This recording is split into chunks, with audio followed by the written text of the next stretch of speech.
Welcome to the Artist Academy podcast, a place where we focus on the business side of art to help you attract more customers, increase profits, and ultimately live a life of creativity and financial freedom. I'm your host, Andrea Earhart, and this week's episode features doodler extraordinaire, Ian Glaubinger. Ian shares the tough truths of navigating the art world and working with big brands. He's created product designs for companies such as Disney, Pixar, Marvel, and so many more household names. The guy knows how to negotiate his way through an illustration deal in order to create a great product and experience for both the artist and customer. He's a no bullshit kind of guy, which I like and appreciate. We talk about how to determine if you should take a flat fee or percentage deal on a licensing agreement. That's the number one question I get a lot of the time. Just to give you it straight, we agreed that a flat fee is typically a better deal unless the customer has some reach in order to make big quantity sales. Anyway, listen to hear all about licensing and that whole bit. But we talk about how to determine if you should take a job or pass it up. Although the conversation went a variety of different ways with different circumstances, the consensus seemed to be that if you think the job is worth it, no matter what the pay, then it is. That's the fun of being your own boss and creating job opportunities that we get to say yes or no to. We can do whatever we want. And if you think it's worth it, it probably is. What's worth it to me might not be worth it to you, and that's the fun of it. But listen to hear all about that and how Ian is doing exactly whatever he wants with his illustration career. So Ian, tell us all about who you are and what you do. Hi, my name is Ian Glaubinger. I am an illustrator designer. I live in New Jersey. I currently work full-time for a company called the Roosevelts. They're like wacky all over patterns for licensed and unlicensed things. You've maybe seen it as abbreviated SLTS, and some people think it's results, but it's the Roosevelts. I work full-time for them. I've been doing that for almost 2 years now. Before that, I was full-time freelance for about 5-6 years. And then before that, I was doing web design for a company in Staten Island. I will just come out and say it. It was soul-sucking, but at least it was in the arts, sort of. It was doing like e-commerce design. I was just doing the designing, I guess what you call front end, no coding or anything like that. I would literally draw pictures and then send it to the technical people and they would make it work. I had a general understanding, but everyone's got a mortgage to pay. Those are the rules. Some form of a mortgage or not. But what people know me for typically is, for a while I was, and I still do, as a screen print artist or a limited edition poster artist, doing retro inspired designs. I make things that I like, whether that be like pop culture from the 80s into kind of mid-century modern designs. I've specialized in limited edition screen prints, posters. I've done, even before Roosevelt's, I was doing apparel and toy design. And then I know this is to talk about how to become a working artist, but the main reason I work at Roosevelt's was actually for a logistical reason, which was I was freelance and my wife had a full-time job and she had the insurance for the family and it was very good, but she needed to leave that job for one reason or another. And it basically became a contest of who can find a job first to get insurance for the family. And Roosevelt's was one of my longest standing freelance clients. And I had reached out to my contact who happened to be the boss and told him the situation. And I said, if you bring me on, or can you bring me on, because I need insurance for my wife, myself, and my young son. And he said, okay, but you're not going to just be drawing cartoons. And I said, whatever you need me to do, I will do it. And that's where it went from there. And it's, I've progressed from doing pattern design, and they brought me in as what's called a production designer. So I would help take all the mock-ups or take the patterns and put them into mock-ups of shirts. And so we can send them off for license approval or almost like factory schematics. We call them submissions and tech packs and things like that. So I was helping with that. And now I've moved along into art directing collections, whether it's collections I've done work for or just working with other outside artists or in-house artists to create these patterns for upcoming collections. That's where I'm at now. It was a long journey to get where I'm 41. So it was a lot of hard work. You had mentioned before, is there anything that I do that I could convey to up and coming artists who want to try and get a job in this? And I don't have a pretty answer for that. And it's just work your ass off. I know I've jumped ahead a little bit, but I have ability. Sure. Maybe I put myself down because that's what a lot of artists do. We're self deprecating, or at least I am. But my wife and everyone around me says, Ian, just shut up. You have ability. You got there, but it's with a lot of hard work. Yeah, there's some luck, right place, right time, meet the right people, things like that. And projects go from there. But everyone asks, how do you get there? And it's just draw, whatever your medium may be. So true. Okay, so tell me more about you went freelance and now you're working for a company. The first thing I think of when I think of that is, wow, it must feel so freeing to not have to go out and get customers and get referrals and market yourself all the time. And just like you work for somebody, so you have that set schedule, right? Or tell me more about that. So it's a double edged sword for me. Yes, I love the steady paycheck. And I'm fortunate the work that I get to do with a company like Roosevelt's is truly awesome. As someone born in 1982, I even like things that are older than that, obviously based on the style of design that I like to do. But Ninja Turtles and Godzilla and Nickelodeon and Mickey Mouse. And I've worked on so many licenses through Roosevelt's. Yes, I worked on a lot of licenses when I was freelance too, but it just seems like it's never ending. But to answer your question, the steady workflow and it's awesome. Yes, when I was freelance, I had to do what everyone did, which was chase people down for to pay an invoice or to follow up. I'm a very organized, kind of methodical person. I love what I do for work. It is work, and there are times when it can cross over and become tedious, but there are a lot of things I do miss about freelance, but there's also a lot of things I don't miss about being freelance now that I have this position. But that's specific to my lifestyle. I'd want to add that I have a wife and a child, and I have to be responsible for that. And I was married with a child and freelance. So it did work. It maybe even helped me be more involved. Now, I work strictly from home and I'm very involved with my child and things like that. But when I was freelance, I had a bit more mobility and my schedule is flexible, but you're always working. Again, I'm not saying anything new here. A lot of artists, when they do this, they can't stop working. And I'm fortunate that in the house where I live, the third floor was an attic that was converted into a living space. And that's where I am right now. If I'm not here, I'm not working. I don't have a tablet. I have a laptop for work, but I don't have the ability to draw on it. And that's strictly for work. When I'm not in my office, I don't work. So I don't work on a tablet, on the couch, like you see a lot of artists. So unless I'm in here, I'm not working. So there's that very distinct distinction, whether it was freelance or whether it was working with Roosevelt's now. If I'm not here, yeah, I have the phone and I can message everyone, but I really make an effort to keep them separated. But you're an artist for this. You can't turn it off, even if it's just walking anywhere. And in your case, a mural, but like I go to Target and I'll see a pair of socks that I love the colors. I literally take a photo of that. We can't turn it off. I'm trying to come up with poster ideas to do for freelance for myself. And I was talking to my wife on the couch literally last night, and we were just brainstorming about silly, fun things to do for myself. My wife also happens to be an artist too, and she's someone I do trust. It's not like when you show your picture to your mother or to a friend and they just go, "Oh, that's cool." No, I want someone to tell me if it's bad or give me good advice in that sense. Going way back, I do have a lot of flexibility in the job that I work at full time. Technically, I'm working right now. This is basically my lunch break that I'm taking to do this.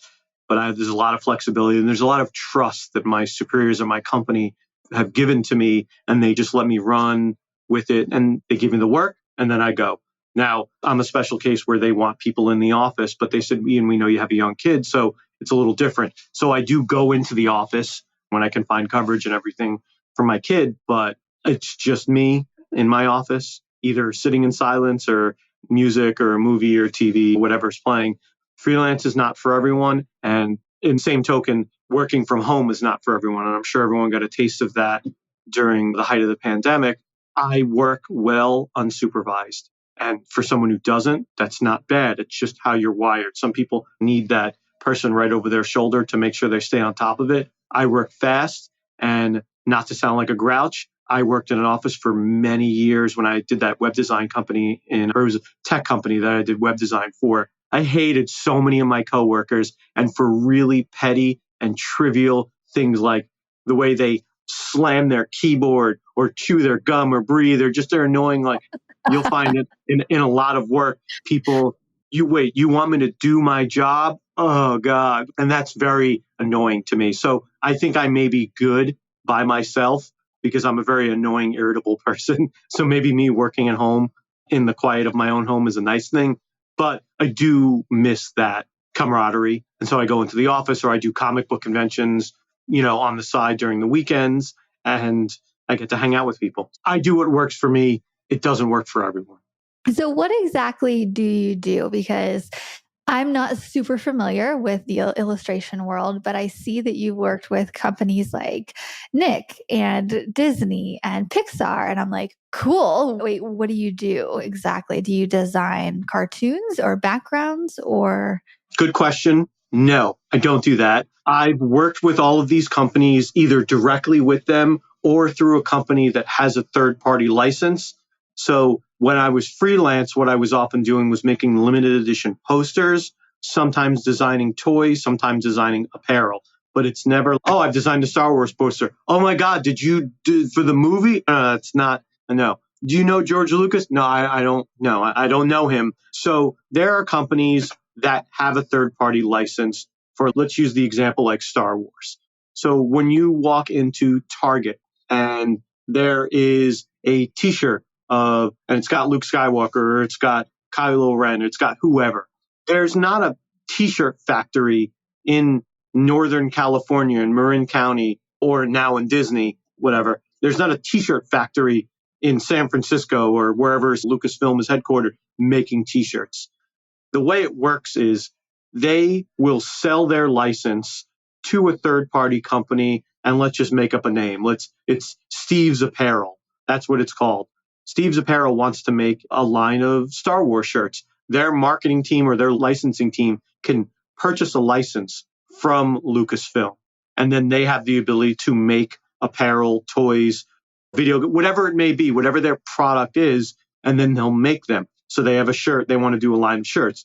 Maybe this Steve's Apparel has in-house artists, maybe they don't. So a lot of the companies that I work with don't have a lot of in-house artists. And then they go, hey, we want to make a Star Wars t-shirt. Can you design it? I'm working with Steve, who I'll do the design, I'll do the concepts, and we'll say it's a t-shirt or it's a poster, but let's use the t-shirt one because that's something people are more familiar with than, say, a store like Target. I'll do the concept designs. I send it to Steve, and then Steve sends it to Lucasfilm approvals.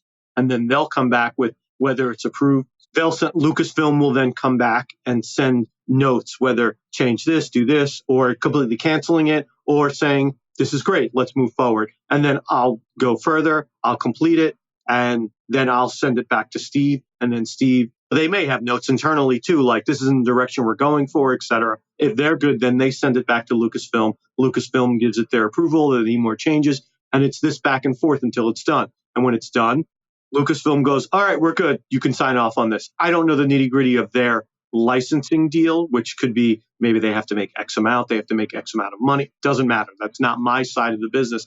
They hired me as a freelancer to make a piece of art, and then they want to put that art on a t-shirt, a poster, a toy, something on social media, whatever it may be.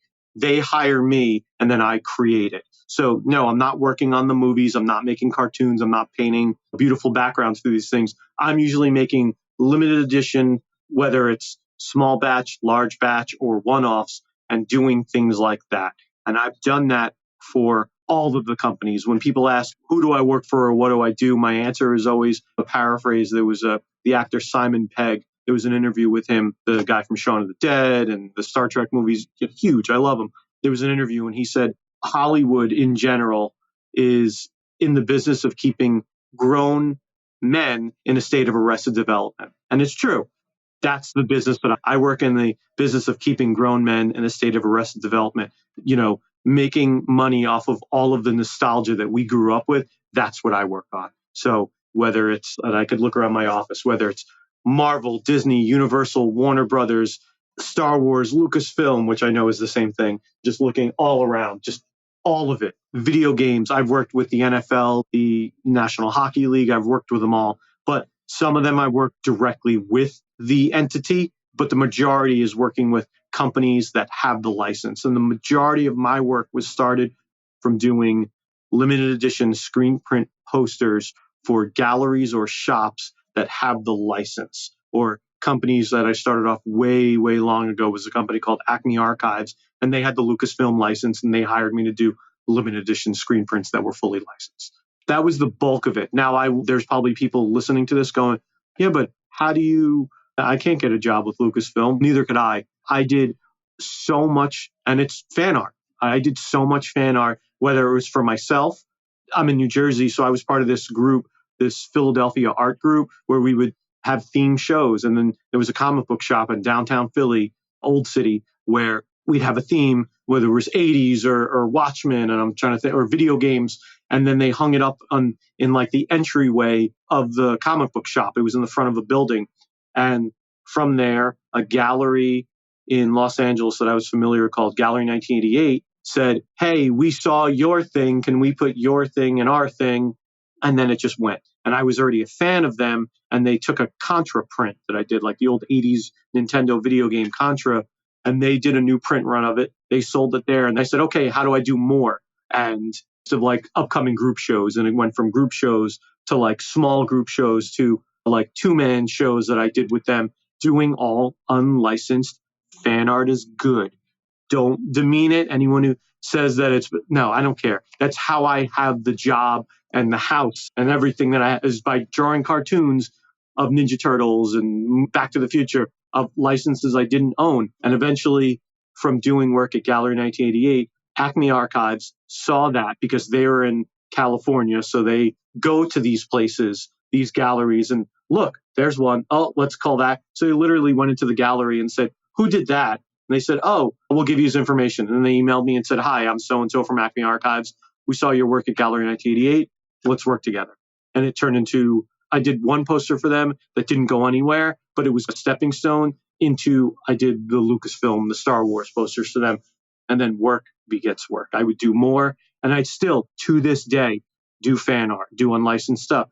I know in my head what works and what doesn't, and who to stay away from. And even, tricky things like, oh, you can walk a fine line of how to do unlicensed fan art and what not to include and what to include. And everyone's more comfortable or less comfortable depending on what it is. It just, everything is everyone's own specific path.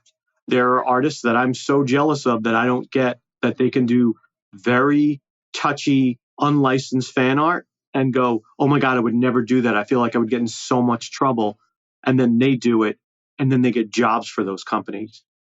Huh. So then I'm like, you know what? Maybe I'll try it. And then nothing happens. So it's, who knows? I've had contacts with companies where they're like, we're going to work together. And then you never hear from them. So it's tricky, but I can make a living doing this. And to say that you make a living as an artist, and I do pretty well, which is still like, when am I going to wake up? And it's wild that in the end, people pay me to draw cartoons.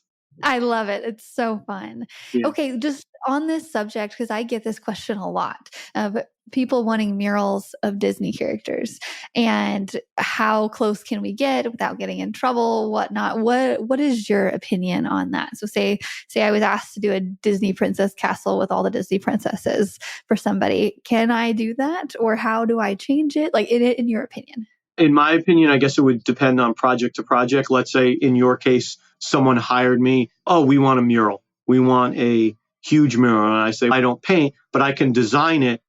I could draw it digitally, huge, and then they can have it printed up as a banner, or they can take my art. And I know that a muralist can then translate that to a painting. So let's say that's the case. Someone says, Ian, we want to do a giant mural with Disney characters. And I go, one, no. I wouldn't do that because a mural is and I know it's tough. A mural is physically huge. And if it's on the side of a building and I'm drawing giant Disney princesses, I feel like that could get someone's attention. And if you've done that, there is no judgment for you to have done that. It's just my personal opinion.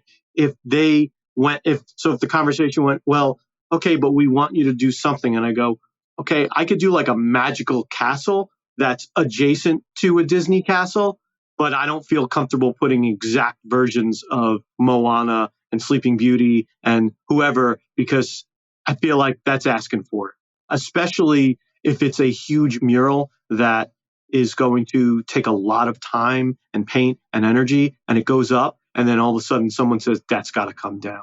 So if it was a small print or it was a commission, if someone said, oh, I want to do a thing with the castle and all the Disney princesses, and I go, okay, what are we doing with this? I'm going to put it on a t-shirt. No, I want a one-off print for our house. Okay, I could do that. That's just a one-off drawing. I want to do a large print run. No, I can't do that. So Okay. it's my personal preference, but there's also no judgment to anyone who does do that, because I don't know anyone personally, but I know lots of people who do that. Like, you do what you're comfortable with. You know the risks of doing unlicensed stuff. For the most part, they're okay with it. Like, when you go to any comic book convention, it's just a sea of unlicensed fan art. And some of it, and I know there's like a stigma with fan art, like it's crap. Oh my God, that's terrible. That's like what I drew on my binder in high school or whatever. Fan art, doesn't matter how good or bad or amateurish or professional it is, if it's unlicensed of an existing IP, it's fan art. But if you go to a comic book convention, it's 90% unlicensed fan art. So people have been getting away with it and will get away with it for a long time. When they say, oh, Disney comes down hard on people, not plenty of companies come down hard on people, and they're very protective. And we can go down a list of my experiences of what companies are harder on others. And then, I would like to know. Yeah. yeah, it's a slippery slope. Off the top of my head, Godzilla, Toho is very protective of their IP. Yes, Disney Okay. is very protective, but there's certain things that you can do. Don't draw these characters doing unsavory things. Don't portray these characters in a Mm. terrible light. There are tons of cases where people have drawn these characters on their own, unlicensed, and Disney has gone, stop selling that, sell it for let's do a deal. I can Oh, tell you firsthand, I guess it's secondhand, the company I work for, Roosevelt's. So we do licensed apparel for every single major company. And if we don't, I'm sure we'll do it at one point. But we do Disney, just as an example. But when they first started out, they were doing kind of lifestyle inspired shirts, but eventually they started doing fan art. Their first thing they did was, the movie The Sandlot. They did shirts with their own original artwork of the characters from Sandlot, but it was unlicensed, and it had the dog and the lifeguard Wendy Peppercorn, whatever characters were on the shirts, but they were unlicensed and they were releasing them. They were a very small company, and it went viral, or it got some social media presence, and people were seeing this more and more. And then 20th Century Fox saw it, it's their property, and they sent them a C&D. And I don't know the very specifics. I don't know if they said you got to destroy all these shirts, but what it ended up turning into was this C&D turned into a license agreement. They said, don't destroy them. Let's make these licensed and legit. And it went through an approval process. And literally the two co-owners of the company, Steve and John, went to the warehouse. They bought a stamp, like you can get a custom stamp with the 20th Century Fox legal line, and went in and stamped every single shirt on the inside neck collar on the little printed label. And then that turned into the empire that, I don't want to say empire, but the company that they are today, is that they started out doing fan art, and then it turned into licensed work. And now I can't even tell you how much, like, it feels so cool to be a part of it. It's not me, it's not my company, but it feels nice to be a part of it, getting to work on all this. But so that's an example of a company doing fan art and then it turning into a licensed thing. So you ask about a mural. Would I do it personally? No. so the main thing that we get asked for is kids' rooms. Like, moms want their little girls to have Princesses, princesses or yeah. whatever. To me, that would be okay because it's in someone's house.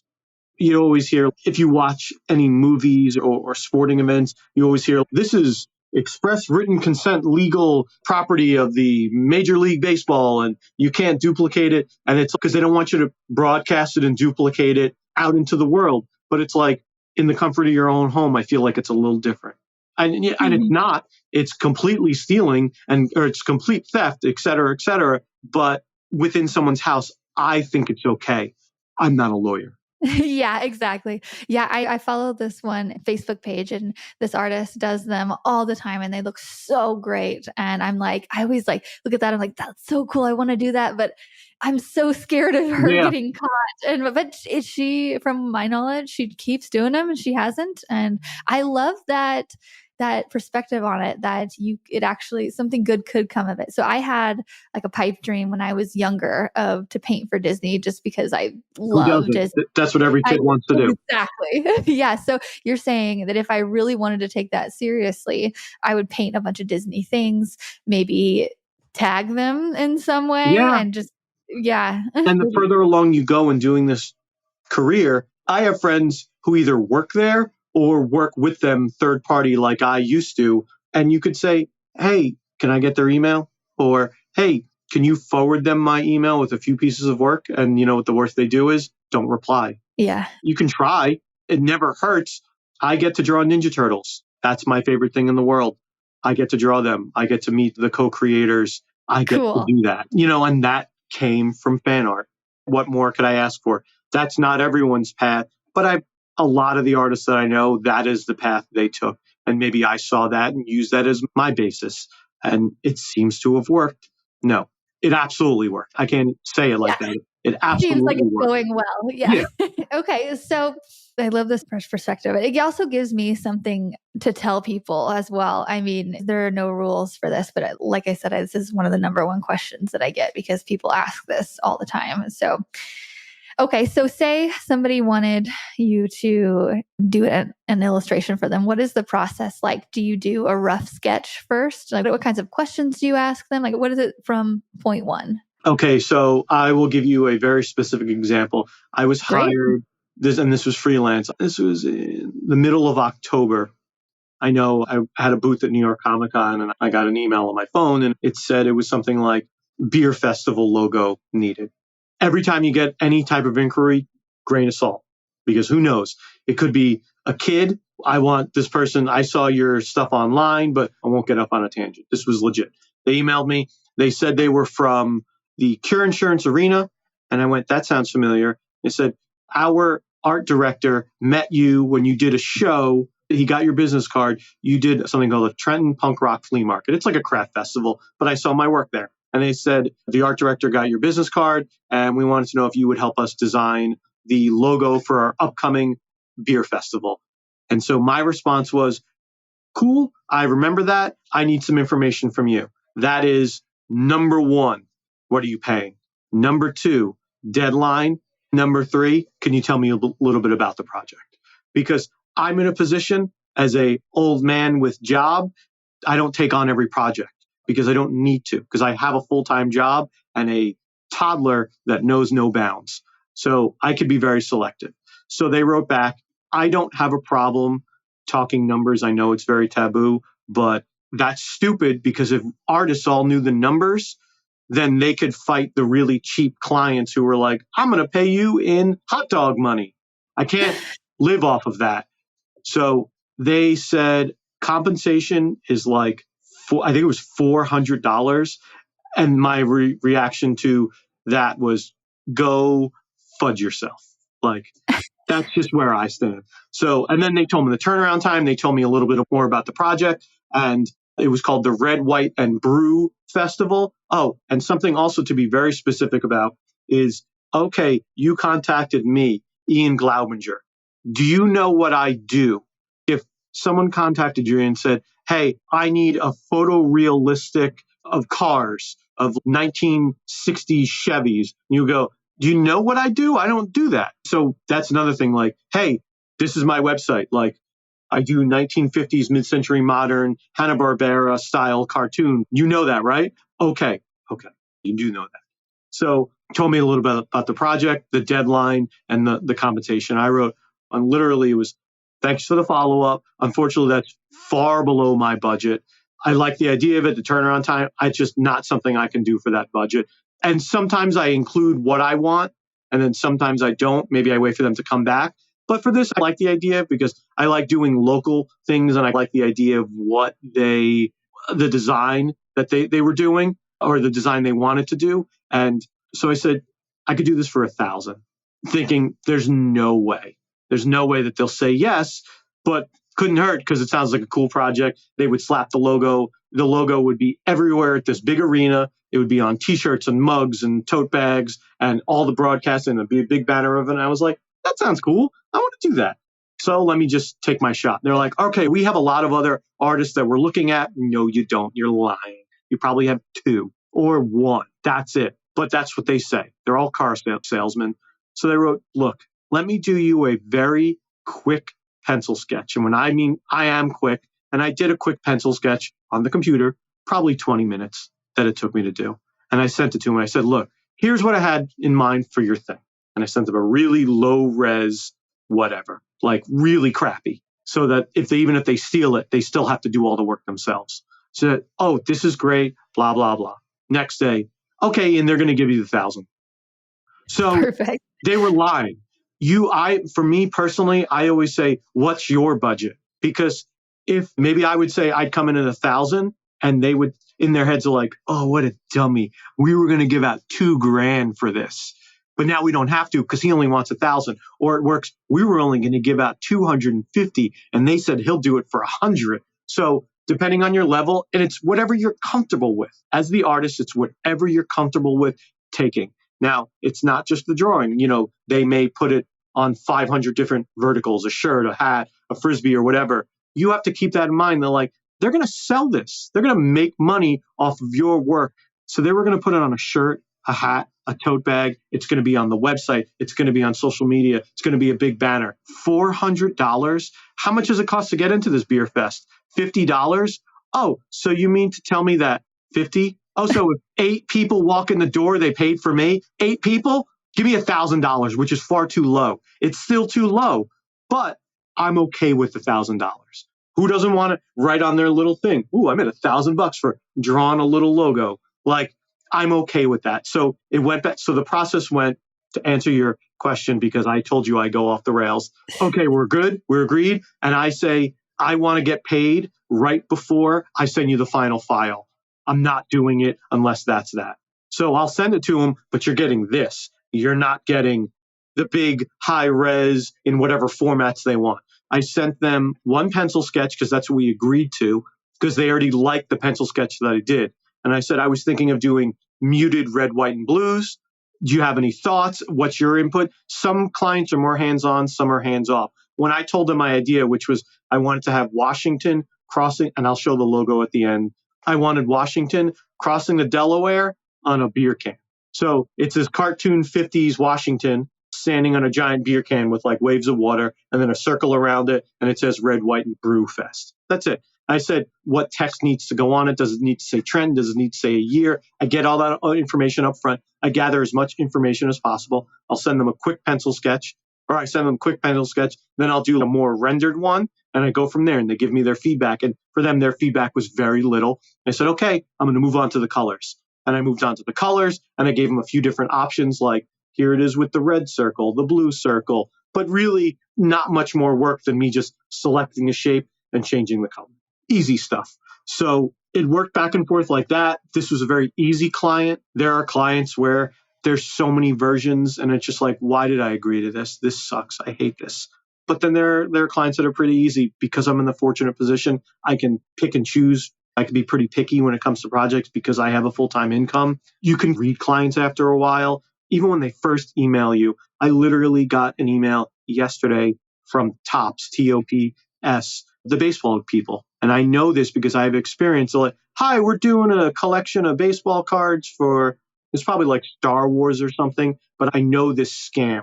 And it's not a scam as much as it is a huge ripoff slave wage labor. They want someone to do 15 sketch cards, little baseball cards, fully rendered drawings, and they want to pay you like $10 per card, and they need it in a month and a half, and your compensation is $10, and you get to keep like one.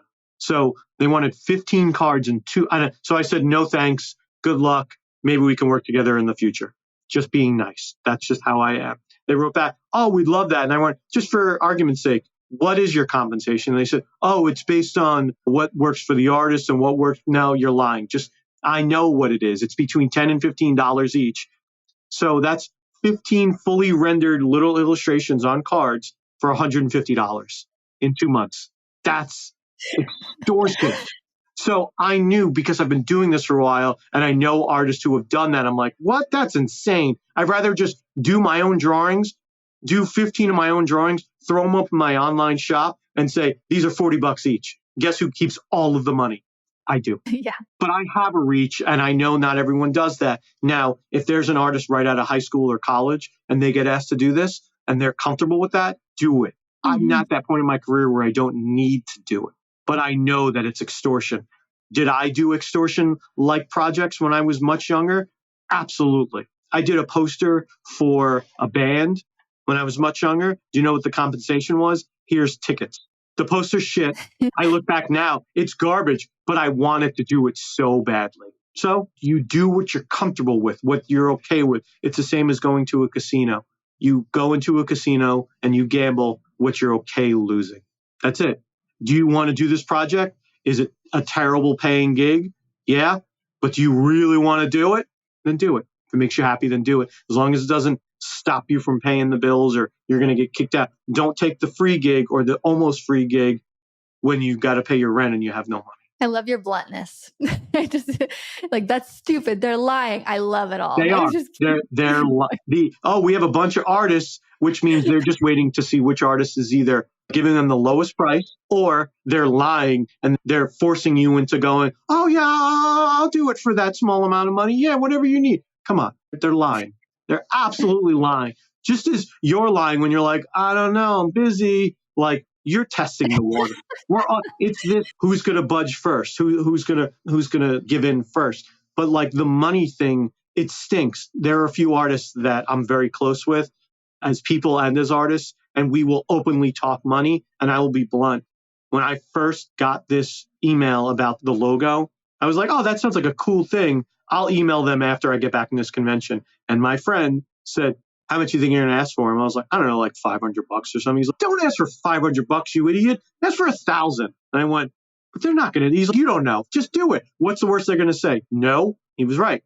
So it's what you're comfortable with. And I wish more people would talk about money. There's an artist that I follow. He goes by Made by James on Instagram. He's a graphic designer. He's British. He's hilarious. And he makes these Instagram videos of like him doing logos or like what he charges or what other artists charge. And it's this stigma that you can't talk about it. If we did talk about it, companies would stop lowballing us. So the idea that I want to talk about wages is only better for artists, not for the companies. But not everyone's comfortable with that. And I understand.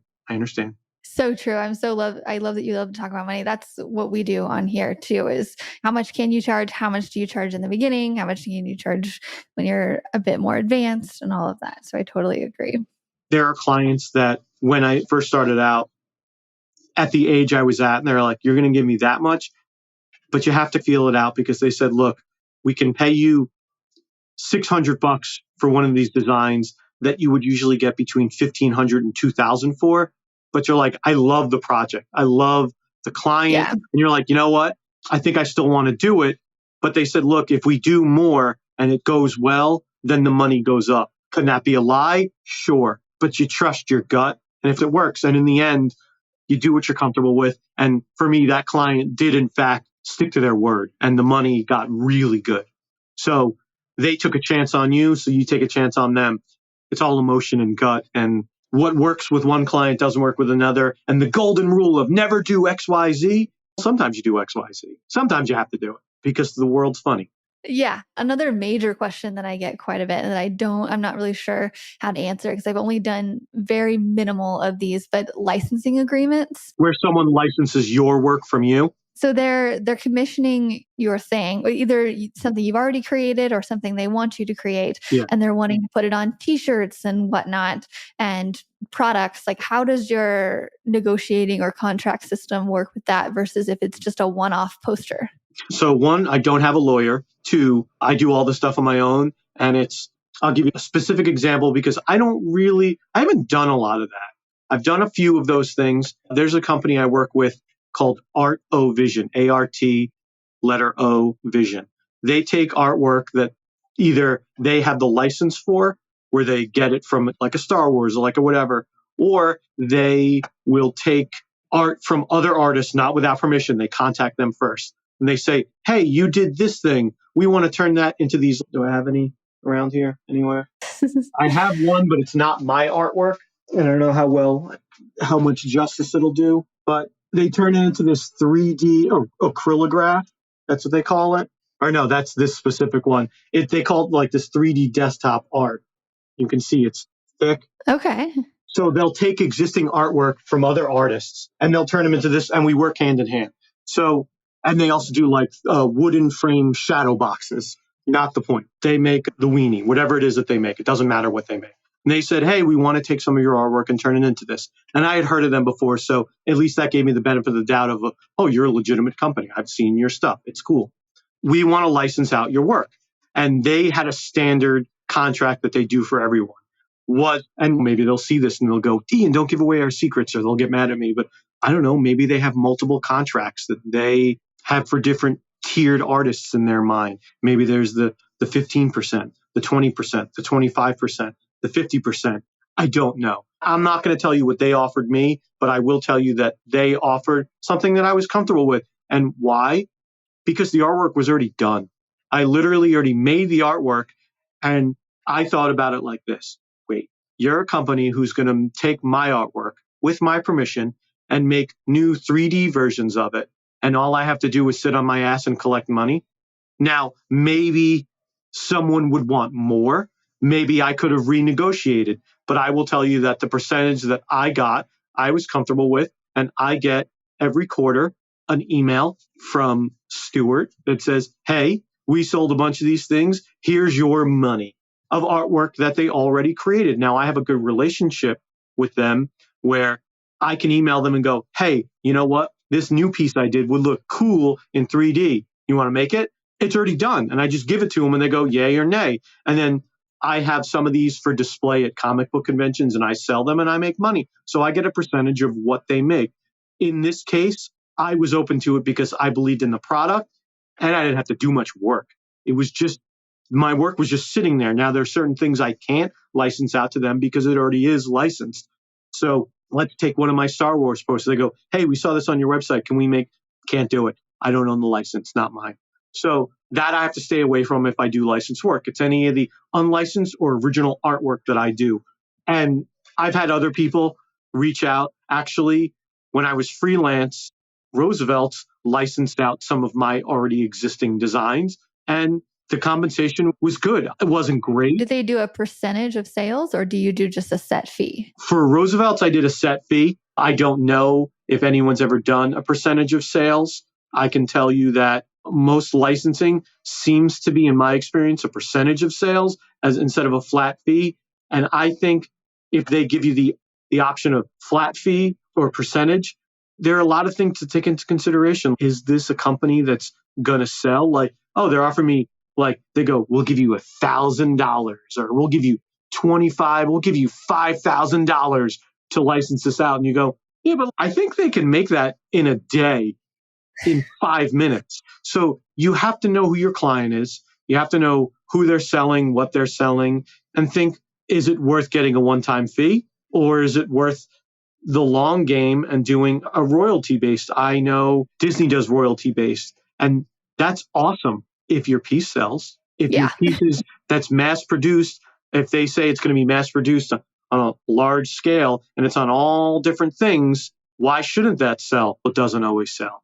And so you did all this work. If you make the new art then and there, that's even a tougher pill to swallow because you've put all your effort into making this new piece with huge grandeur ideas of how much it's going to sell, and then it doesn't. And then you made $17.50 because the royalties are really low.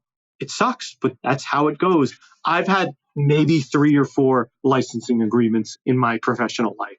So I'm not the best person to ask that. For the most part, I have this ongoing one with that company, Artovision, and it's awesome. I'll just get an email and I go, ooh, money. And it's nice. It's not a ton of money. It's not something I can live off of, but maybe if I pursued it more, I was more aggressive, or I wasn't a full-time employee somewhere, then maybe that would be the case. But for me, that's been my experiences with licensing agreements. Very cool. Again, it's what you're comfortable with. Yeah. And it is. It's all just, it's up to you. It's our art businesses. It's just whatever we want to do. Okay. So I have one last question that we like to end with is, What's your one piece of advice that you would give yourself or another artist who's listening to this who wants to do exactly what you're doing, but they're just at the very starting point? It's a pipe dream for them. And so they're like, where do I start? My journey is different than your journey is different than their journey. I can give them ideas and I can give someone advice, but I can tell you from my own experience, don't be lazy. And I mean that in all sense of it. Put the work in, put the effort in. I'm not the best artist in the world. I was once told in college, I went to art college, I went to School of Visual Arts in Manhattan. And I went for comic books. That's what I went to do, to draw comic books. But I pivoted because it was tedious, not fun for me. And there were 5,000 of us and 5 jobs. And that wasn't even covering it. In one of my classes, I had someone come in and tell me the most profound advice. True, like I don't mean to be like hyperbolic or hyperbole. This one really stuck in with me. And there's three attributes that you can have, at least as an artist. This can translate to other mediums as well, but you can work fast, you could be really good, and you could be nice. You only need 2 out of the 3 of those to succeed. So if you're really fast and you're really nice, it means you're not the best artist, but someone's going to want to work with you. If you're really good and you're really fast, that means you're a jerk, but people are going to want to work with you because you're so good. If I you love are it. if you are a nice person and really good, you're really slow, but someone will wait for you. Yeah. So if you have any of the 2 of those, make sure you want 3 out of 3, but make sure you have 2 out of 3 and you'll probably do pretty good. As far as my path specifically, work your ass off. Draw a lot, whatever that medium is, painting, drawing, digital. I don't have enough knowledge. I'm very focused on the things that I like.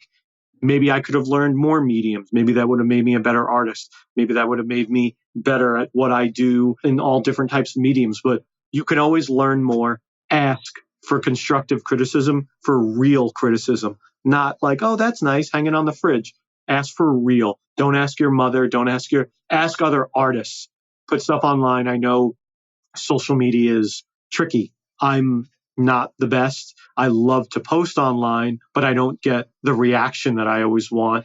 Each medium works differently for others. I refuse to take videos of me drawing and doing all that. Like I just post the pictures of my new work and some occasional videos, but like I can't keep up with the algorithms and all that. It's really tough. And it seems like if you don't have that audience now, you may have to succumb to those weird algorithm rules of post a video that's this long or post something that shows this or that and but likes don't equal money. They don't equal you getting a job. And it's super hard to not get deflated when you pour so much energy and effort into a piece or pieces and it doesn't get a lot of likes or it didn't find the audience that it should have found when you originally posted it. You have to rely on social media for better or worse. You need a website. I know people are big into newsletters now because you can't control the algorithm and whoever owns Twitter or whoever owns Instagram and what they're going to do to it next week or TikTok or whatever. So always have something you can fall back on. There's the movie Funny People, the Judd Apatow movie with Seth Rogen and Adam Sandler. Came out, 15 years ago. And there was a line in it that was so awesome and I'll never forget it. And I don't know if you or the viewers are familiar with the movie, but Seth Rogen doesn't have a job and he ends up getting a job with the Adam Sandler's character who's very famous. And he's like, come help write jokes for me. I'm a stand-up comedian. Says, okay, I'll do that. He says, all right. Adam Sandler says to Seth Rogen, what's your email address? And his email address was like ballsucker69xx@yahoo.com. And the first thing Adam Sandler's character, George Shimon, says to him is he goes, that's funny. No, what's your email address? He goes, no, that's my email address. He goes, okay, first things first, get a new email address. Make a real one. Have a real email address. It doesn't have to be your name, but don't make it something that you made on AOL 30 years ago or on Yahoo or whatever it is. Just like a normal email address that when someone reads it isn't going to go, this is the person we're hiring. Okay, that's not next. You literally could get bypassed because your email address is stupid. Have an email address, have a good one, have a website so you can always fall back on it. You don't need to know anything about HTML or I don't know any of that stuff. And I have a website that shows all my stuff. So have all that stuff to fall back on. So if someone says, where can I see your work? Oh, go to my Twitter, go to my Instagram. Maybe Instagram's okay, but my Instagram, it shows my artwork. It shows silly things. It shows pictures of cats. It shows who I am, but I'm 41. Like, I've had a minute to get there. Have a website where it's strictly professional and shows exactly what it's supposed to be. That's my advice. Just have 2 out of those 3 attributes. Be fast, be good, be nice. Have 2 out of the 3, at least. Maybe 3 out of 3 doesn't hurt. And just work your ass off. There's no shortcut. Just draw what you love. Don't let people tell you not to use reference. I know that's a big thing. Don't do fan art. Don't do what makes you happy. If you're not having fun painting, drawing, whatever the subject matter is, your audience will know it. I learned that in drawing comics. If you're bored, your reader will be bored too. So have fun with what you're doing. It's not always going to be fun. I've been doing it for a while, so I get to do the fun things. You don't always get to do the fun things, and it stinks, but try and make it fun no matter what you're doing. And just work your ass off and be a nice person. Reply to emails. Reply to emails. Yeah, the easy stuff, I guess. Yeah. Okay, well, thank you so much for being so honest with us. We No problem. appreciate this, and I appreciate your time. So thank you so much for being our guest. Be organized. I'm organized. And one last thing, I promise, your tools don't make you who you are. I use a PC. I don't own any Apple products. I use a Windows machine that if I could, I would still be on Windows 7 because it doesn't matter. Yes. So I use Adobe Photoshop. I use Adobe Illustrator. I use a Wacom Cintiq, the big drawing. There it is. But you don't need a Mac. You don't need the best of the best. You just need what you're comfortable with. And all the fancy brushes in the world don't hide what you don't know how to draw.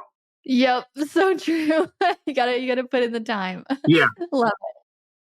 Thanks for listening to another episode of the Artist Academy podcast.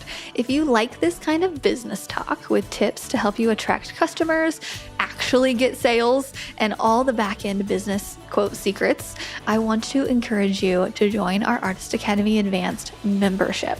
I have a ton of art and business content for you to learn everything you need to start and grow your art business. I've never done this before. But for the holiday season, I'm offering a completely free trial for the entire month of December. So join and not pay one single anything until January 1st. I'm offering this because I know how hectic the holiday season is for everyone. We all have enough on our plate as it is, but I also know that I have a ton of fourth quarter sales strategies within the membership that will help you make even more sales during the Christmas season. So join the membership for free this month, then kick off the start of the year with a bang with our art challenges and all new painting tutorials and all the things that are coming in January. And if you want to cancel before January 1 and only absorb the December free content, you totally can.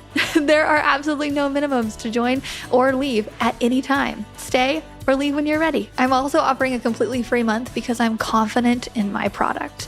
I know that when people join, they stay for 6 months to a year and grow their art business with us in the community for that amount of time. And it's so fun to see people start off, especially in January, with that fire, and they watch the tutorials and they put things in action and they have this community backing them to talk pricing and strategy and all the things. And it really helps. And I've seen it because it'll be 5 years this spring that I've had the membership going and 5 years of watching artists grow.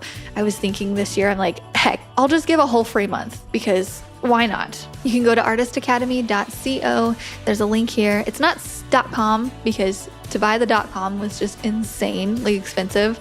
Somebody bought it up a long time ago and they're wanting thousands and thousands of dollars for it. So I was like, whatever, I'm just going to do artistacademy.co. So if you go to artistacademy.co or just click the link in this podcast description, you can join us for a whole free month of December.